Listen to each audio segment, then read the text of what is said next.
Everyone, welcome back. बहुत दिनों बाद मुलाकात हुई, लेकिन शुरुआत में ही मैंने बोला था इस चैनल में हम लोग क्या करेंगे, कुछ चीज़ों का डिस्कशन करेंगे टाइम टू टाइम। कोई रेगुलर इनकम के लिए या रेगुलर पोस्ट के लिए इस चैनल को मैंने नहीं बनाया था, और इन फ्यूचर जब टाइम होगा तो रेगुलर भी काम किया जाएगा। लेकिन कल मैंने एक ऐसी चीज़ को देखा, सुना, तो मुझे लगा कि मुझे वीडियो बनाना चाहिए। और वो क्या है, कल प्रधानमंत्री नरेंद्र मोदी जी राजस्थान में एक रैली को संबोधित कर रहे थे और वहां उन्होंने श्री राजीव गांधी जी का जिक्र किया। और राजीव गांधी जी ने एक बार इस बात को जिक्र भी किया था, मेंशन किया था कि सरकार के पास से अगर 1 रुपए चल करके जाता है तो वो जनता तक केवल 15 पैसे पहुंचता है, 85 पैसे रास्ते में कमीशन में या बाकी चीज़ों में खर्च हो जाता है। तो उनका कहना था कि 1 रुपए अगर सरकार रिलीज करती है किसी काम के लिए तो वो काम 15 पैसे का होता है। तो इस स्टेटमेंट से सीधा सीधा जो पता लग रहा है कि भाई करप्शन का कितना विकराल रूप उस समय था, वो उन्होंने पॉइंट आउट किया। नरेंद्र मोदी जी ने इसी बात को मेंशन किया कि कभी एक टाइम था कि जब 85% कमीशन की सरकार होती थी। बात भी सही है, राजीव गांधी जी भी यही कह रहे हैं। लेकिन आप इस बात को समझिए, मैं नरेंद्र मोदी जी की बुराई नहीं कर रहा हूं, लेकिन आप इस बात को समझिए राजीव गांधी जी की, कि प्रधानमंत्री होते हुए भी वो इस सच को स्वीकार कर रहे हैं कि आखिर कमीशन खोरी है। बहुत बड़ी बड़प्पन की बात है सरकार में रह करके प्रधानमंत्री द्वारा ये स्वीकार करना कि हमारे सिस्टम में कमीशन खोरी है। और कहीं ना कहीं जब वो इस बात को स्वीकार कर रहे थे, उनके दिमाग में ये भी होगा कि उसमें वो भी रिस्पॉन्सिबल हैं। अगर मैं किसी संस्था का हेड हूं और संस्था गलत काम कर रही है तो इसका मतलब मेरी भी रिस्पॉन्सिबिलिटी बनती है उसमें। तो ये बड़प्पन था राजीव गांधी का, जो उन्होंने स्वीकार किया कि 85% कमीशन में जाता था और बाकी 15% का काम होता था। हो सकता है आज वो कमीशन का स्तर कम हो, लेकिन कमीशन तो आज भी है, कमीशन तो आज भी है। नमामि गंगे परियोजना पूर्ण रूप से कमीशन की भेंट चढ़ गई, ऐसा स्टेटमेंट है ऑडिट रिपोर्ट्स का। लेकिन हिम्मत है कि आप स्वीकार कर पाएंगे? हिम्मत है?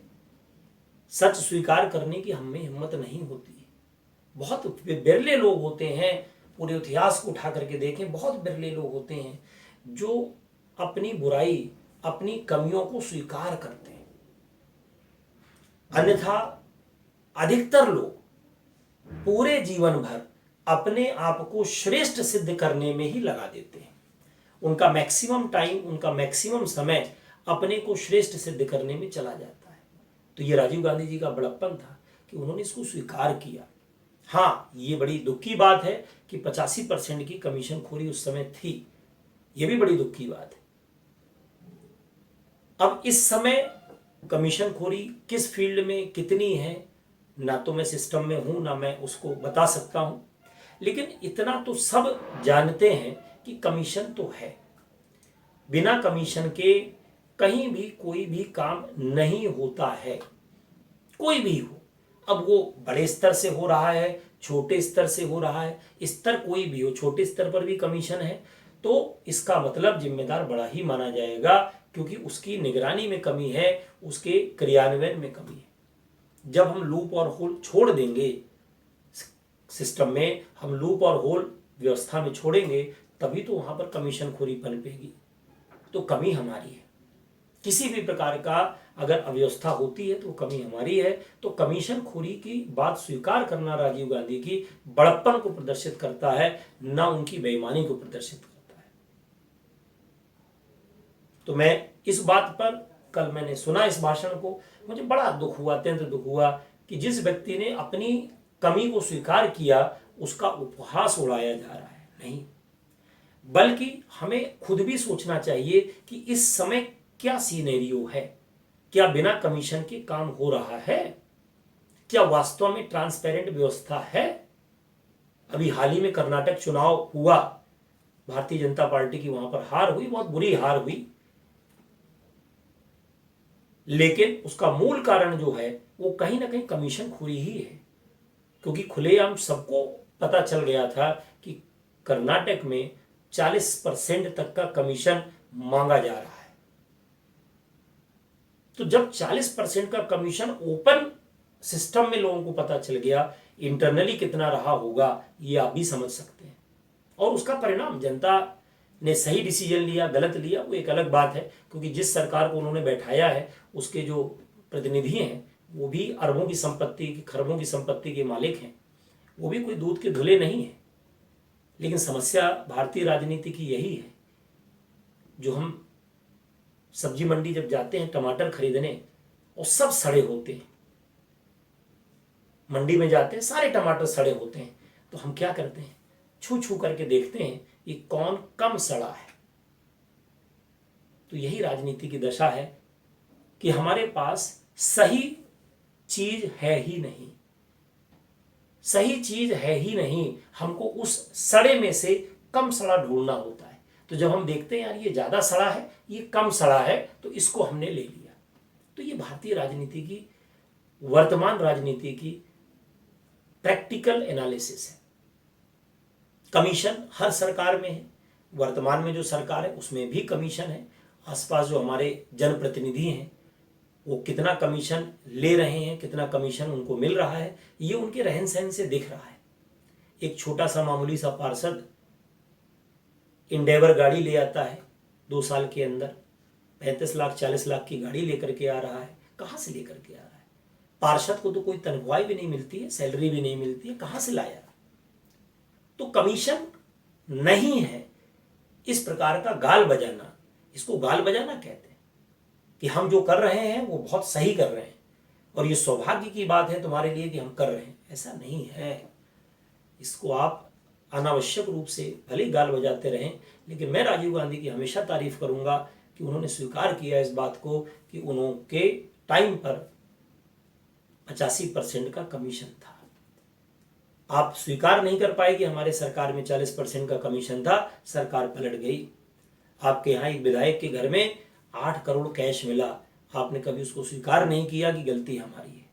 अगर हमारे विधायक के, हमारी पार्टी के विधायक के घर में 8 करोड़ मिले हैं तो मंत्रियों के घरों में क्या होगा? ये तो विधायक था, मंत्रियों के यहाँ क्या हाल होगा?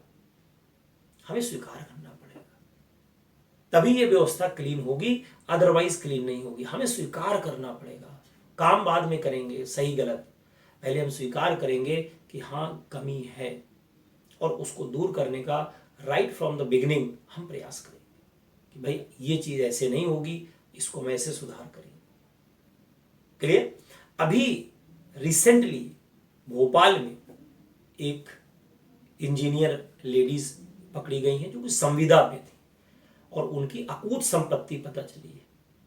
अब आप कल्पना करिए, बीजेपी में सरकार, भोपाल में सरकार किसकी है, मध्य प्रदेश में सरकार किसकी है? बीजेपी की है। इसके पहले भी 2 लगातार टाइम से सरकार बीजेपी की थी और इसी दौरान उसने संपत्ति बनाई। तो हम स्वीकार क्यों नहीं करते हैं कि कमी हमारे अंदर भी है?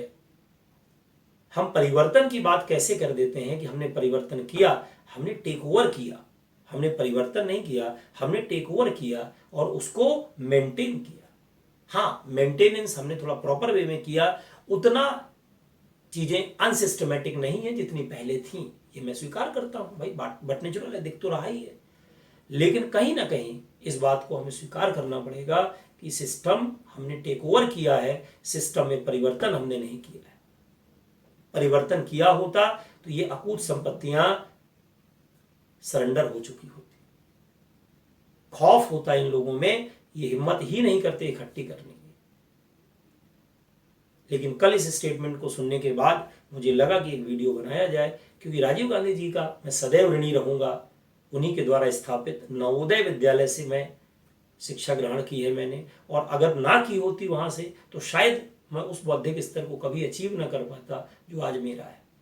और बड़ा क्रांतिकारी कदम था, वो परिवर्तन था उस समय नवोदय जैसे स्कूल की कल्पना करना ये क्रांति थी, ये परिवर्तन था। इसको आप स्वीकार करेंगे अवश्य, क्योंकि आज जितने भी बड़े स्तर के अधिकारी हैं, बड़े स्तर के विचारक हैं, आपको हर क्षेत्र में नवोदय का छात्र मिलेगा।